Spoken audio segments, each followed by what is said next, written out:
Joining us today, we do have Tabraiz Shamsi. What we're going to do is we'll start with everyone online, and then we'll give opportunity to the couple of press in the room to ask a few questions. So for those online, please raise your hand to indicate if you would like to ask a question. Perfect. We're going to start off with Nathan, and then we'll go Amir. Thank you very much, Lucy. How's it, Shamo? Shamo, you've been quite candid on the IG. How has the time away in Kruger been with the team building, and how have the preparations been in the lead up to the first game? How's it, Nathan? Yeah, it's been awesome. As you guys would have heard and seen, we were together as a team in the Kruger National Park, just bonding, and then had a great camp after that. So everybody is really pumped up for the series and really excited to just, play some cricket again. And then obviously to my final one. Earlier today we spoke to Travis Head, and he spoke quite highly of the young batters within the Proteas squad. Question for you, what do you make of the Australian squad, the makeup? It's like you said, very, very exciting. We don't see them as, junior players or new guys coming into the squad, because if you look at the names that have come in, any one of those guys is equally capable of winning a game or two for us single-handedly. So, it's really exciting times for us that we can call upon players of that caliber, even though, they're new to the international scene. But we've seen what they've done around the world and on the franchise circuit. So, personally as well, very, very excited to see how they go about their business. And we know the match-winning capabilities that each of them have. Thanks, Yeah, Nathan. Shamo, I think you missed that part. Just the makeup of the Australian squad. Oh, the makeup. Yeah, look, Australia, doesn't matter what sort of team they put out on paper. It's always a great squad, always a great team. And, as South Africans, we always have, nice, intense series against them. So this one's going to be no different. We're looking forward to the challenge, and, we're definitely up for it. Great. Thanks, Nathan. We're going to go Amir, then Firdaus. Good afternoon, Shamo. Thank you for the opportunity. You just returned quite recently from the Sri Lankan T20 competition, where you took 12 wickets in 9 matches, I think it was, which is obviously a massive confidence boost for you coming into this series. Just talk to us about where your form is at, and are you happy with where it is going into this series? Yeah, really happy with that. A huge credit must go to the management and the coaches and stuff behind the scenes, because, we haven't played international cricket for about 4 months, and that's a huge break. That's something unheard of, to not have international cricket for that long. But they've been quite active. We've had about 4 or 5 camps behind the scenes just to keep the boys going, and that takes a lot of work to organize. The coaches have been quite active with allowing guys to play in various leagues, because you can train as much as you want, but nothing replaces game time. So for me personally as well, it was really nice to go to Sri Lanka, play a little bit in the subcontinent as well. So yeah, from in terms of being game ready, definitely helps that I've played quite a lot of games in the last month rather than coming fresh, after a 4-month break. Thanks, And if I Firdaus. could just follow on from that, you mentioned about playing in the subcontinent. Are there any comparisons that you could draw between the slow pitches that one would find in those regions or in those subcontinental countries and Kingsmead? Are you expecting it to turn or offer any assistance to the spinners? So we've just got to the stadium now. I haven't had a chance to look at the wicket, but sometimes we turn up at Kingsmead and the wicket turns. Sometimes we turn up here and it's nice and bouncy. So either way, it doesn't really matter. It's on the day. We have to assess the wicket and bowl accordingly. I suppose that's where experience comes into play, and the preparation that we've done. We've prepared for all different scenarios. So I think everybody's good to go. Great. Thanks. We're going to go Firdaus. Thanks, Lucy. How's it, Shamo? Shama, you've spoken a little bit in the past around, your own role and how difficult it was to kind of get a regularity of game time in the South African side. And obviously going to a World Cup in India, it looks as though they'll want to take a couple of spinners, but Keshav, we know, is coming back from his injury. Just where do you see your role now, and how do you see yourself fitting in? I'm actually not too sure of those. Obviously, we're going to see what happens with the makeup of that squad. But, I just want to say it's a massive effort that Keshav's put in with his recovery and the way he's, had to do a lot of work behind the scenes. He's been unbelievable with that. From what the medical staff said and the specialists, it's normally takes about 8 or 9 months to recover from something like that. So I think a huge credit to him and the medical staff that's helped him to recover a lot quicker than expected. So we're looking forward to having him back on the park and doing, the magic that he does for us. Thanks, Fidos. Talford, then Ken. Thanks, Lucy. How's it, Tabraiz? You've spoken in the past and quite colourfully and memorably about the passion of playing for the badge and the team and those kinds of things. And I thought of that because you're in both squads for these series against Australia. And it does feel as if these T20s are a bit of a warm-up for the ODIs, which in themselves are a bit of a warm-up for the World Cup. So, where is this series in your mind? How's it, Telford? Well, it definitely doesn't feel that for me. And I think the way the coaches have been putting us through our paces, I don't think it feels like that to them either. It's a series against Australia. We're a very, very good team, and so are we. And, over the years, playing against Australia has always been one of those series that everybody's up for. Whether us as a team are in a great patch or we're in a bad patch. Whenever the Australians come around, we know everyone's up for it. So that's certainly not the feeling that I get personally from the group or the coaching staff, that it's just a warm-up.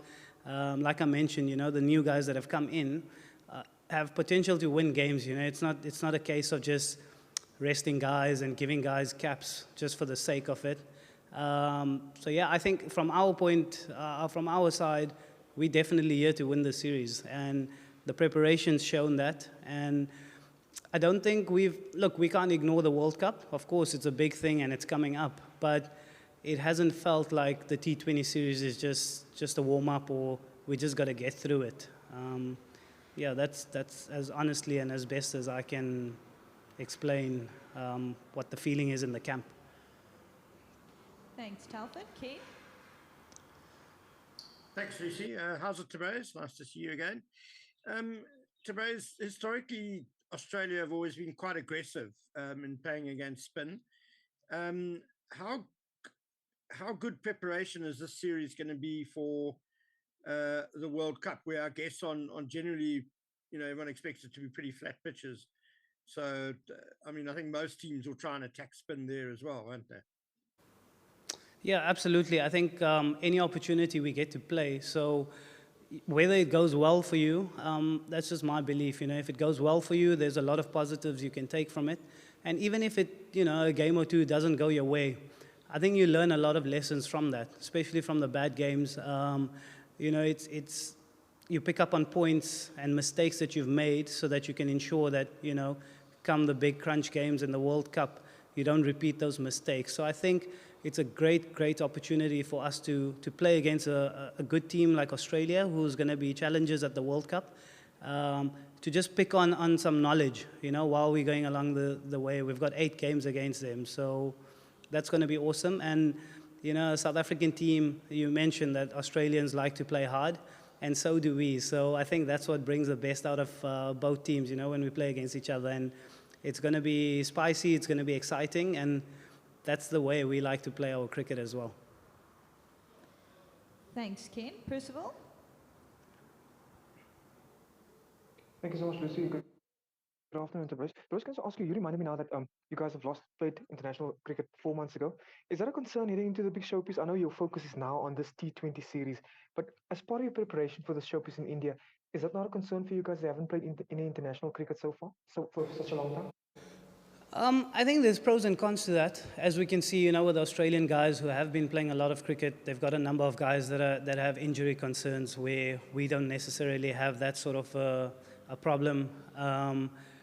But having said that, regular game time and especially the intensity of international cricket, not having played for a while, could be something like that. But we've been put through our paces. Honestly, these dark circles under the eyes, they're not natural. We've been working very hard, a lack of sleep and stuff like that. So I think we'll be good. We've been put through our paces by the coaching staff. So yeah, it might be, honestly, I can't say how Wednesday is going to go because we are well prepared. And on the day, it just depends on, how we hit the ground running. But from a prep point of view, there's nothing we can fault. It's just up to us to go out there and do our business. And I'm confident that we will be able to do that, with the work that we've been doing behind the scenes. Thanks. We're going to take two last ones from online, and then we'll take a couple in the floor before we wrap up. Firdaus and Amir?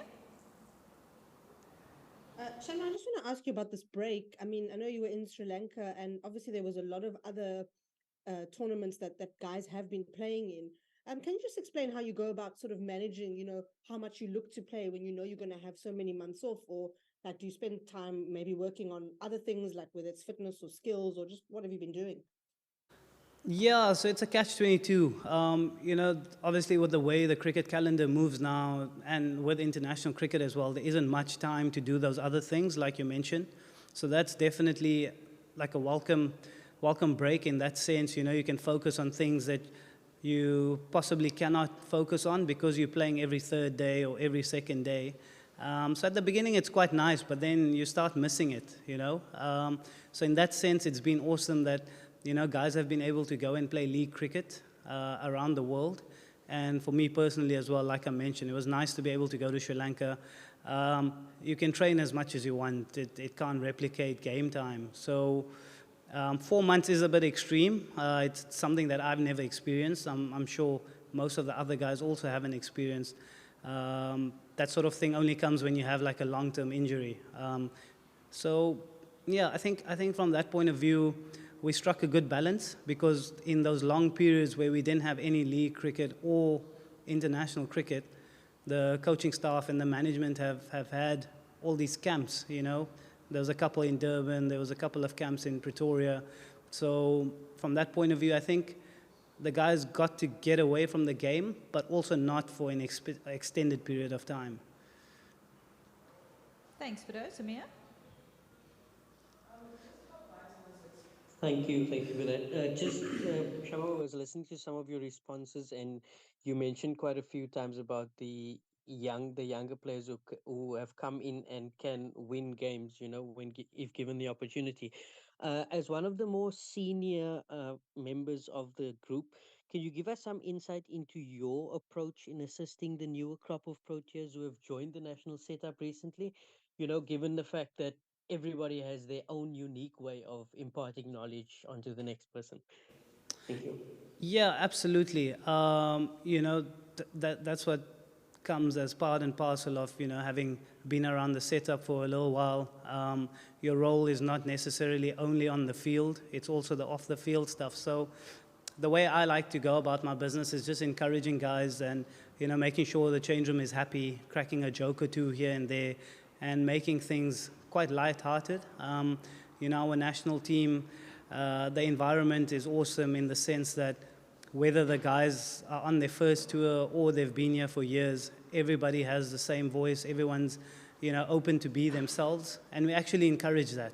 Over the last week or so, when we've got to interact with the new guys, you've seen, already within the last few days, they've opened up and they feel very, very comfortable being in the Proteas team. And that's what we want, so that they can go out there and do their business. And, I can honestly say that, and I'm sure you guys have seen what those guys have done as well, away from the international scene, that any one of them can come and win games for us. So it's really exciting for us. And, to be able to have that many players that can win games for you from nowhere, that's very exciting. It means that we are never out of the game, no matter what the situation is. And I've said it, and I'm super pumped to be back here. how nice to have a press conference for an international game. It's been a long time. Great, thanks. Awesome, thank you. We're going to take one or two from the floor as we wrap up. Just how vital is it to actually win the series against Australia? I mean, also will it be a way of determining how far your preparations have come leading up to the World Cup? Yeah, look, we don't want to think too far ahead and look at the World Cup because we have 8 international games before that, right? We're representing our country.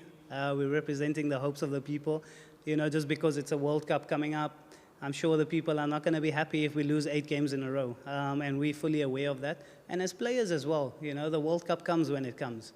We have a responsibility to play the next 3 T20 games, which we badly want to win. There's absolutely no two ways about that. This is not a thing to, just not worry about results, because the way we've been working, we definitely care about the results, and we definitely want to be on the winning side at the end of this.